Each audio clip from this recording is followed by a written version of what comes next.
Okay, so hello. The presentation will be about computation of lifecycle inventory. At the beginning, it was called computation of lifecycle assessment, but I figured out that I'm only talking about inventory, so I changed the name. Okay, so all elements I'm about to talk about in this presentation are from this book called The Computational Structure of Lifecycle Assessment from Hugh Junks. I think I don't know how to pronounce that. So let's dive into it. First, I need to define some things. The first one is reference flow. So for those who don't know, we have a functional unit, which is the definition of the use case we have. So let's say we want to compare two phones using LCA. We need to compare them on the same RAM. Okay, so we'd say, let's say we use a phone during 3 years with no part replacement. Okay, we do the LCA for both phones using this assumption. And we have another assumption, which is on average, the phone is used during 3 years before being replaced. Okay, so this gives us this reference flow. To fulfill this functional unit using this assumption, we need one phone. Okay, if you double the usage year here, sorry, and don't change the assumption, you need two phones. Okay, so the reference flow is the amount of products we need to fulfill the functional unit. Okay, so now usually the computation of lifecycle inventory is done sequentially. This means that for this phone, we will list all items that compose this phone. So the screen, the battery, the case, camera, electronic, and the electricity needed to assemble those parts. And we have a process, which is phone assembly, that takes those parts, okay, as input and outputs a phone. This process also outputs, let's say, CO2. Okay. You could have other gases, okay, fluor, something like that, and you could have other things like that are not gases, like water or things like that. The thing to understand is that this part is useful. This is not. Okay, this is a waste that is rejected to the environment. Now, okay, I said that in order to compute the LCI, so the amount of phone we need to compute those LCA. Okay, so the LCA of a phone will be the CO2 emitted by the phone assembly plus the CO2 emitted by all these products. Okay, so for instance, let's compute the CO2 emitted by electricity. Let's say to produce electricity, we need oil, and the process is a generator that emits 1 kilogram of CO2 when it generates the electricity. Okay, now again, because we are doing sequential, to compute the CO2 emitted by electricity, we need to compute the CO2 emitted by oil. But the problem is that to produce oil, we need electricity. Okay, that's a simplification. Okay, it's not the case. It's not to compute to get oil. We don't only need electricity. We need lots of other things. But for the sake of the example, let's say we only need electricity, and it's again emits CO2. So as you can see, to get 1 kilowatt hour of electricity, we need 1 liter of oil, and to get 1 liter of oil, we need 0.2 kilowatt hour of electricity, which is a problem because now we have this equation. To get electricity, we need electricity, and this goes on forever. Okay, so computing it sequentially is not possible. Okay. Just to clarify here, what we want to compute is how many times those functions are executed, because each time this function is executed, we emit 1 kilogram of CO2, okay, and that's what we want to compute. So we need to know how many times they're computed, and here, if we input this equation into the 0.2 kilowatt hour of electricity we needed, we see that it is computed at least once and 0.2 times. Okay, and again, it will be executed. Executed again 0.044 times, and again and again. Okay, so now we need a solution to solve this infinite problem. One solution would be to iterate several times. Okay, because as we saw, each time we're multiplying this function by a smaller and smaller coefficient. So at some point we could say, okay, that's enough. It's small enough, and we can stop.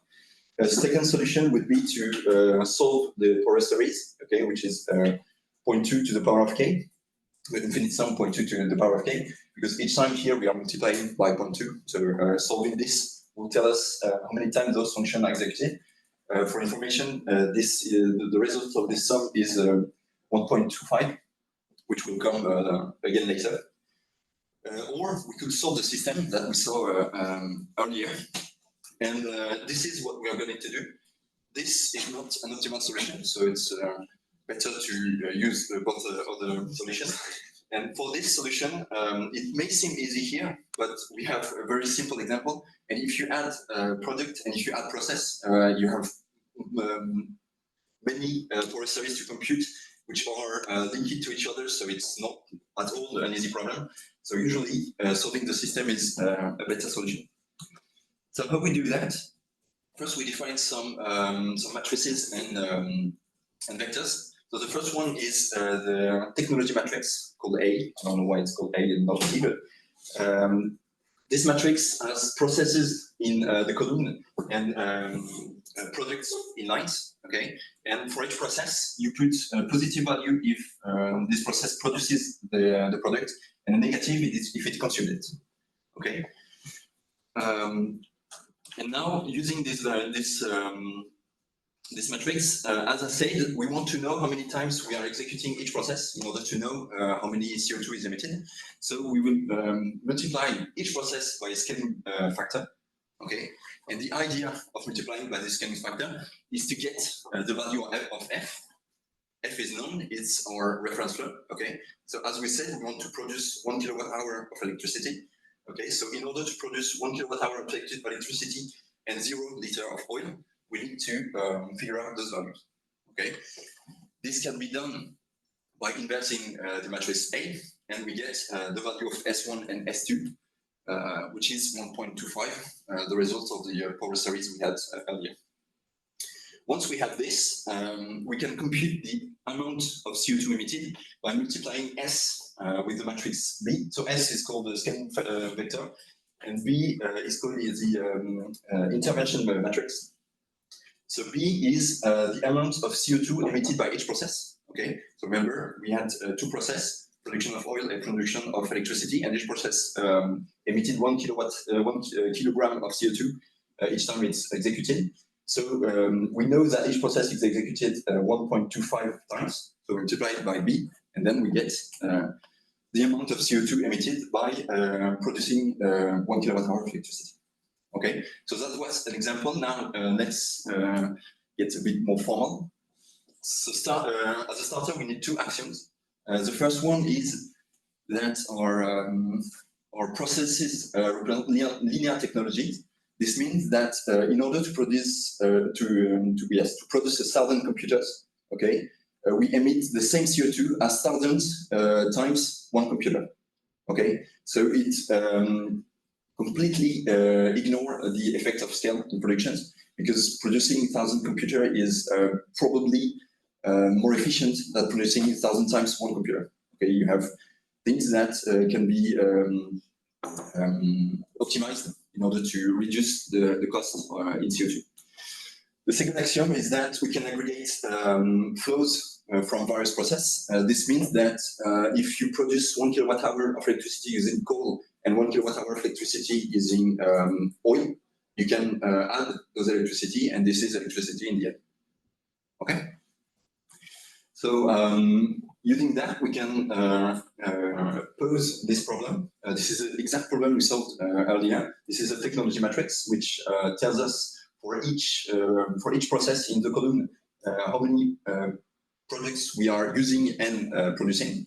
Okay, this is multiplied by the scale factor to know for each process how many times we need to compute to execute it. Okay, and this gives us our reference flow, which is something we set. So this is known, and this is known, and we are searching for S and G. And to solve this problem, first we need to solve the first line by inverting A, and then we can replace here the S by the value that we computed here. So the general solution to get the amount of CO2 we emitted is B n-1 times F. Okay, so now we've seen approximately how it works to compute CO2, any gas you can add in the matrix B, okay? But there is one problem. We assume that A is invertible, which may not be the case. So we'll see some examples and how we can, the solutions to get around. The first problem would be if we have a third product that is not produced. Okay, so we have, let's say, to generate electricity, we take into account that our generator, when it has produced 10 to the power of 12 kilowatt hour of electricity, it is dead, okay, and we have to replace it. So this is accounting for the usage of the generator, for the generator being getting older and older, okay. But we do not know how this generator is produced, so we have a little problem because we have 3 rows and only 2 columns, and then the matrix is not invertible. One solution here would be to have what's called a hollow process. So we have a third process that produces a generator without consuming anything. Okay, this is not a good solution because, well, if you do that in this simple example, it is clear that just removing this line and this column would change nothing to the result. Okay, so let's just not add the generator then. So this is not a good solution. Another solution is to partition our matrix into 2 submatrices. The first one with the process from which we know for the products, sorry, for which we know the process of production, and another matrix for which we don't know how it is produced. Okay, and the idea would be to solve the system for this matrix, and then get an error using this matrix. You see that?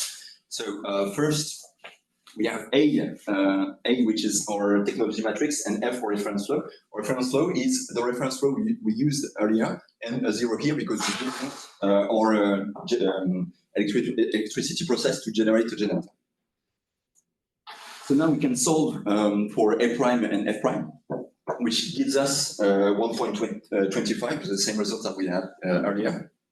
But now we have A prime prime, and we have the value of S. So we can compute a new value for F prime prime, okay, which should be 0 if this was optimal, because F prime prime is here and we want it to be 0, but it won't be 0. It will be this, and this value tells us that when we generate 1 kilowatt hour of electricity, we have a waste. We have used something from the environment, and this is not taken into account. Okay, no problem. So this is an error of no problem, something that was not taken into account. And using this, we can compute the discrepancy vector, which is essentially the error. So this is the vector we obtained minus the vector we wanted. Okay. So that was an example where we are here using something that is not that has no process to produce it. But there is another possibility, which is the process of generating electricity also produces heat. Okay, and here again we have 3 rows, but we don't want something to produce heat because we already produce it. Okay, so one solution would be to have another process that consumes heat. Okay, let's say to consumes the heat we produce and produces electricity, for instance, which would lower the usage of each process. But another solution is to use the same trick as we used before. Okay, so this computation gives us this, and here we can see that by using this calculator, we produce the reference flow we wanted, but we also produce heat that is not needed. Okay, so this is a waste. This is something we produced but was not part of our equation. Okay, so we saw that sometimes it can happen that we have more products than process. But what happens if we have more process? So let's say we have a wind turbine that produces electricity using no oil. Okay. Then again, this matrix is not invertible because we have more rows than more column than rows. One solution, there are probably many solutions, but in the book it talks about one solution that I find particularly fitting. Is to have different electricity. Okay, one produced by the generator and another one produced by the turbine wind. The wind turbine, sorry. The problem here is that what is our reference flow? we want to produce 1 kilowatt-hour of electricity. Is it this electricity or this one? Okay, we don't know. So one solution would be to have two reference flows. Okay, one for the blue and one for the green. The idea of this this computation would be to compare electricity produced using this process and electricity produced this process, and then choose which one is better. Or we can add a third electricity, which is a mix of electricity. So we want to produce this electricity, and this electricity is produced consuming those electricity. So it's just accounting, okay? This process does nothing and probably emits zero CO2. Okay, it's just saying that, let's say in France, it's not true again, but in France, we have 30% of electricity that comes from wind turbine and 70% that comes from generator using oil. Okay, so that was the theory and some example when the matrix is not invertible. Now I wanted to talk also about perturbation theory, which is the impact of a small perturbation on the technology matrix on the output. So we have our technology matrix and a small modification. We'll see some examples later. And we want to know what the impact of this modification is on the scaling factor. Okay, so a small computation. I'm not getting into details on the computation. It's not very complicated. We get this. Okay, so the impact on the scaling factor of a modification of delta A on the technology matrix. And now, if we take an example to just show why it's important to compute perturbations and error propagation. If we have this matrix as a technology matrix and a reference flow of 0 and 1,000, and we have a small perturbation, so we are just adding 1 to this number, okay? The impact on the scaling factor is in the order of 1,000 for the first scaling factor and 100 for the second. So, for instance, if we solve this problem, we have 50,000 for the first process and 1,000 for the second. And if we just change by 1 this value, then the results become this. So by just changing by 1, so it's 0.5% here, we reduce by 50% the result. Okay, so it is important to know that a small error in the beginning can have a tremendous impact on the output, and it is important to compute perturbation theory to know what the impact will be of small errors and propagate them. There are many more things tackled in the book, but some things are talked about, but not very into deep details. And those are things that I want to investigate in the future. The first one is about nonlinearities, because I said that the first axiom is a good assumption to make computation, but it's not a real-world very robust assumption. So there are some papers, some are very recent, tackling the nonlinearities in LCA to see whether we can have let's say decent computation without compromising on real-world good assumption. And the other one would be to investigate other models, like the EIO models, which is economical input-output modelization. It's a different modelization that comes from economic. The creator of the EIO won a Nobel Prize in economy for this.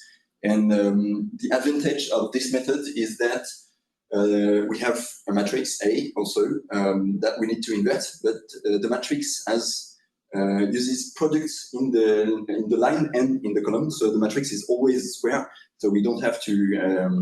It is most of the time invertible, and that's that's something that makes it easier to compute it, but it doesn't take into account the processes. So this computation could be used in addition with the computation we saw earlier, and both of them could give us a better understanding on what we are computing in the LCA.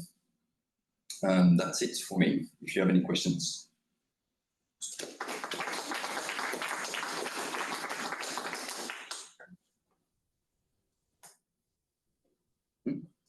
I have one question.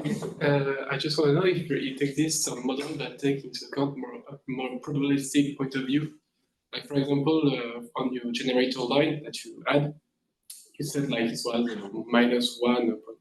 I don't remember the number, but it's a mean because, for example, it can break earlier or later. Is there any model that takes into account variability, a probabilistic model, etc.? Yes. So here, I talked about perturbation theory. You could have, let's say, you have A, which is a normal distribution with your value, e.g., for each element in the matrix, and a okay. Then you can write this. So it's you could write this as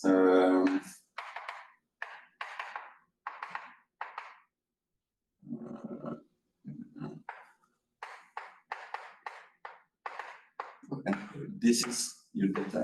Okay. So this is a way of computing uncertainties and propagating them. Okay.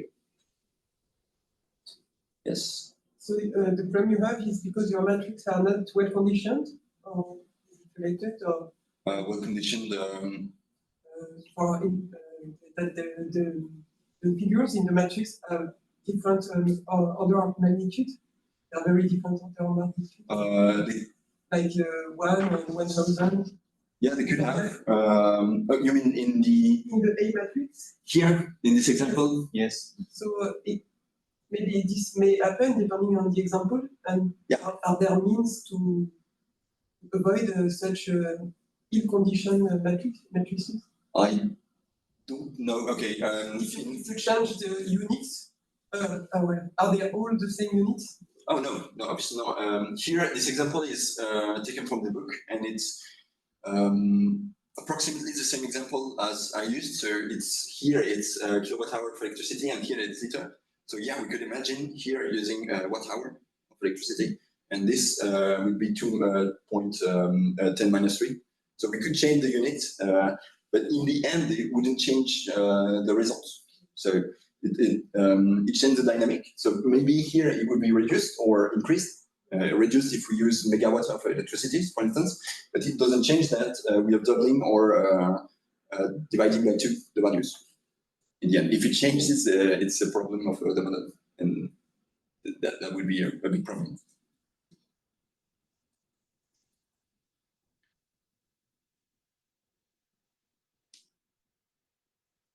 Any questions? And is this theory, well, the book is used on practical?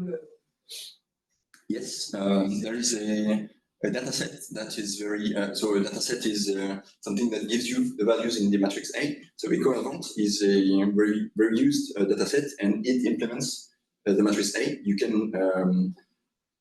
get it from it. Okay, so that was exactly the question I asked myself. I found that it may be difficult to compute the A matrix, and I thought that it was impossible in practice, but it is available in the current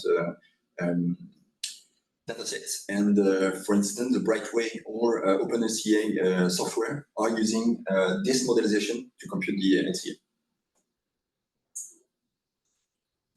Yes. Are there work trying to compare using this model and other way to compute the to do the life cycle assessment to see what would be the error introduced by some change or by the fact that you have the linear assumption? About the linear assumption, I don't know. I think because there are work on non-linearities, and they precisely at the beginning say that this assumption is not a good assumption. I did not take the time to read them fully, but I assume they talk about the difference between non-linear model and linear model. Comparing 2 models like the EIO and this result. For instance, okay, so first, the first modelization I talked about at the beginning, so the sequential modelization. Okay, it was here. The sequential modelization gives us the same results as the matrix computation we did.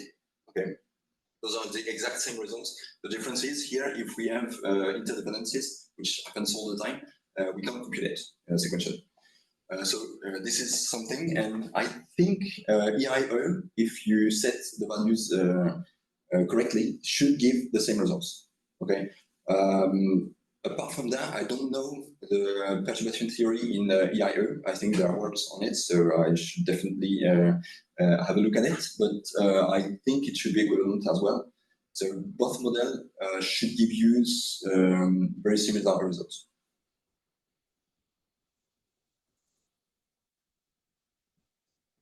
Yes. How is the model used in practice? Is this just used to assess the life cycle of a product with the flow, the fabrication flow when it is done, or is it used to identify which part is the most, I don't know, generating the more waste?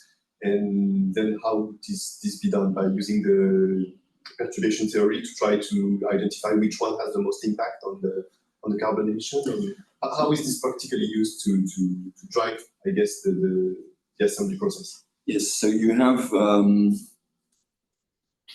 well, that's a good question. So yeah, perturbation theory is definitely something that could be used. So first, Is there a strategy? I mean, is there an algorithm from, you get this model for your process, now you want to reduce the CO2 emissions, how do you do that? So first, you could have a look at the scaling factors.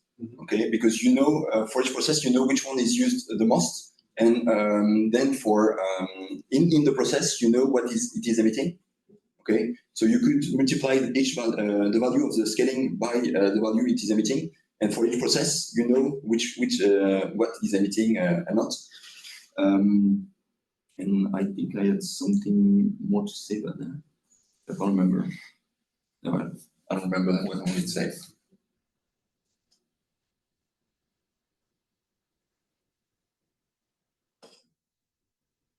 When you could talk about axioms and not assumptions. Because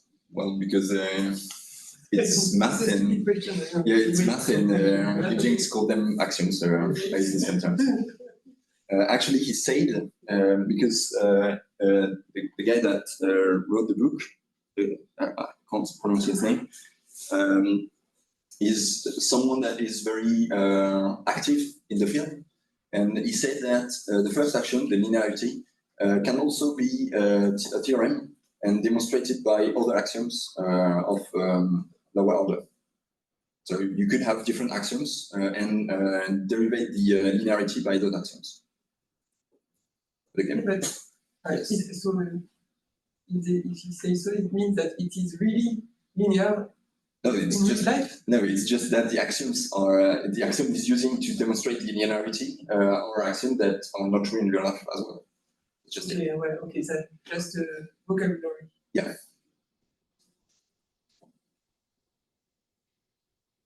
How old is this work? 2003. The book is 2003. But again, it's talking about non-linearities in 2003, but I work in 2021 or 22 tackling this subject. So this was a good entry to the world of computing LCA, because now I know what was not done 20 years ago, and people are trying to work on that today. Okay, thank you. Thank you again. Thank you.